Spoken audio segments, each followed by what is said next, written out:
Hi guys! Good morning! Hello everyone! So ayan.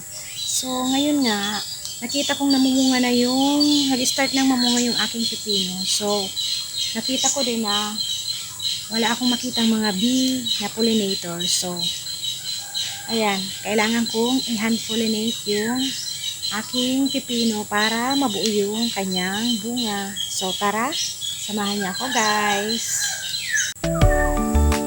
So ayan na nga. So, punta tayo dito sa aking taniman ng pipino. Ayan. Kita nyo naman. Namumulaklak na yung aking mga pipino.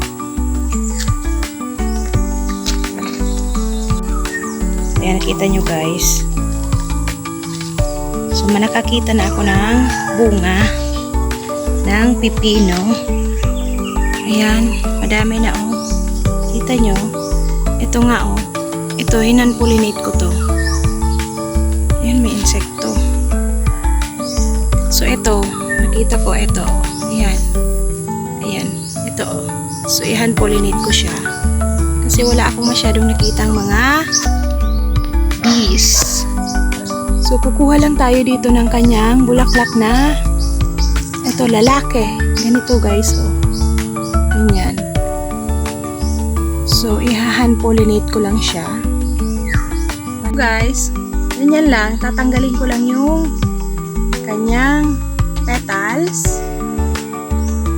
Ayan. So, narito yung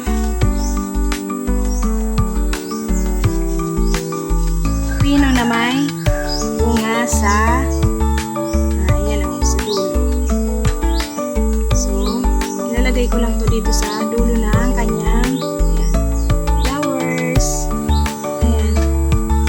para ma-pollinate yung ating pipino.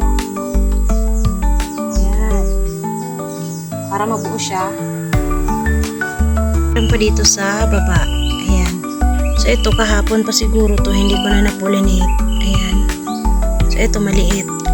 So, ito ay galing sa sucker. Ito o sucker. Yung sanga ng main stem ng pipino. So, ito yung main stem niya. So, ayan, marami lang bunga.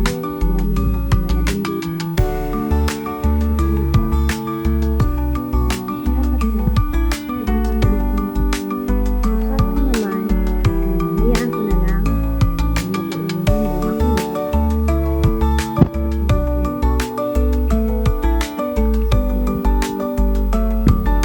I-hand pollinate ko ulit.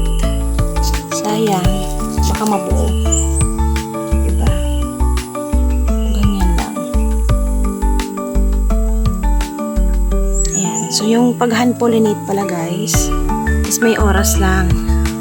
Dapat umaga lang tayo mag-hand pollinate para siguradong mabuo yung bunga. So, ayan. Nakita nyo. Oh, meron pa.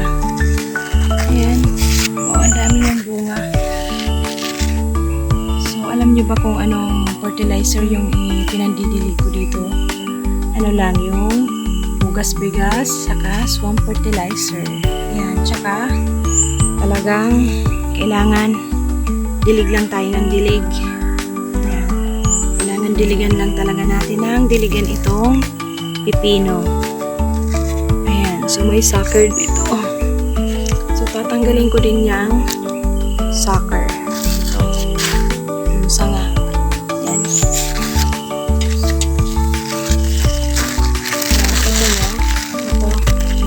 Sucker. So, tatanggalin natin para yung nutrients na makukuha nitong sucker na to is mapunta na sa bunga. Ayan. So, tanggalin na natin. Ayan. So, ayan. Dito guys, nagtanim na din ako ng siling pansigang daw yan. Ayan. Nabili ko lang yan sa market. So, ayan. Kasi sayang ng space. Ayan, naglagay din ako dyan ng mga cow manure. Ayan, kita nyo. May mga cow manure dyan. Bago ko itanim yung nabili kong ayan, naipunla ng mga sili. So, antayin ko lang kung talagang siling pansigang yang nabili ko. Ayan. So, ito yung mga mustasa ko pa. Iba. At meron din ako ditong lettuce. Ayan, wala na ako mapagtaniman ng yung plastic container. So, dito na lang. Ayan. So, ayan. Dahil nga ilang araw na ding naulan dito sa amin. Ayan, nagrereklamo kami kasi nung nakaraan, halos 1 month nang nainit. So, ngayon, naulan naman. So, ito. Kaya, nag-start na yung mga uod. Kapag naulan, ayan. Na-start na yung mga uod. Kaya, ayan, ayun nangyari, oh. Sa aking mustasa. May uod to, guys. Ayan, oh. Kita nyo? Ito. Ayan, uod. So, kailangan tanggalin. Ayan. Kasi, uubusin niya talaga yung ating tanim na mustasa. Ayan, maliliit pa to. Ayan, nahuli to eh.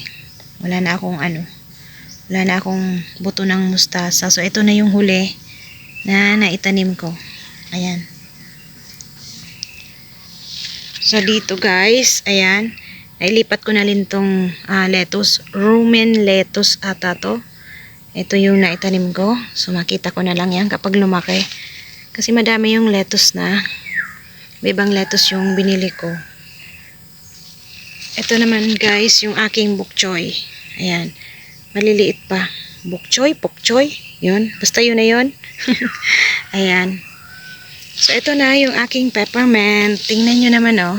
Maganda na. So, meron din ako nito doon sa taas. Sa may tanim kong sweet basil. Ayan. Ganda to, guys. Oh, gamot to sa sakit ng tiyan.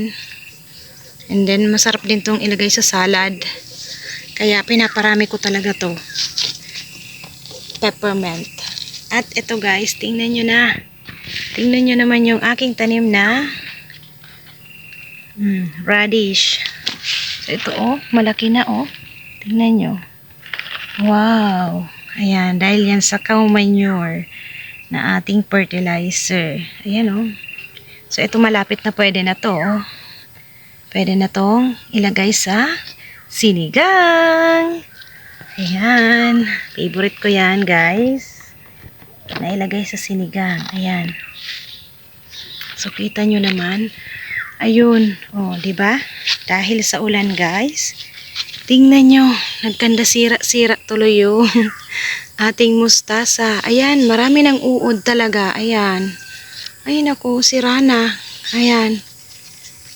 Oh. Bilis talaga kapag tag-ulan talaga. Ayan. Kapag tuloy-tuloy yung ulan, ayan, pumapangit yung mustasa. Ayan, daming uod, oh. Madami kasing uod. So, mamaya tatanggalin ko yan, guys.